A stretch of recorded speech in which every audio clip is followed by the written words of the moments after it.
സഞ്ചാരിയുടെ മനസ്സിലാണ് യാത്രയുടെ ആരംഭം. ഓരോ യാത്രയും ഓരോ സഞ്ചാരിയെ സംബന്ധിച്ച് ജീവിതത്തിലെ ആഗ്രഹ പൂർത്തീകരണത്തിന്റെ ഓരോ ഘട്ടങ്ങൾ പിന്നിടലാണ്. എത്തിപ്പെടേണ്ടത് എവിടെയെന്നല്ലാതെ ഒരു സഞ്ചാരി യാത്ര അവസാനിപ്പിക്കേണ്ടത് എവിടെ എന്നൊരിക്കലും ചിന്തിക്കാറില്ല. മണാലിയിൽ നിന്ന് ലേ ലഡാക്ക് വഴി കാശ്മീരിലേക്ക് ഒരു ബൈക്ക് യാത്ര മോഹിക്കാത്ത സഞ്ചാരികളുണ്ടാവില്ല. മഞ്ഞിൽ ജന്മം കൊണ്ട വിസ്മയ ഭൂമിയിലെ കാഴ്ചകൾ അനുഭവിച്ച് ഹൃദയം തൊട്ടുണരുന്ന യാത്ര. ക്യാപ്റ്റൻ ജോബിഷിന്റെ നേതൃത്വത്തിൽ മുൻ വർഷങ്ങളിൽ പോയി പരിചയമുള്ള നിരവധി പേരും ഈ സംഘത്തിലുണ്ട്.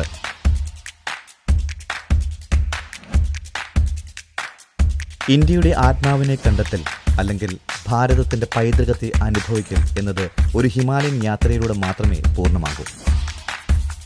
സ്വപ്നങ്ങളുടെ ഹിമാലയം കീഴടക്കാം നമുക്കൊരുമിച്ച്. ഇതാ വീണ്ടും ഒരു മഞ്ഞുകാലം കൂടി അരങ്ങൊഴിയുന്നു. ജൂൺ മാസത്തോടു കൂടി മണാലി ലേ ഹൈവേ ഉണരുകയായി. 50 പേരടങ്ങുന്ന യാത്രാസംഘം ജൂൺ ആദ്യവാരത്തിലാണ് യാത്ര തിരിക്കുന്നത്.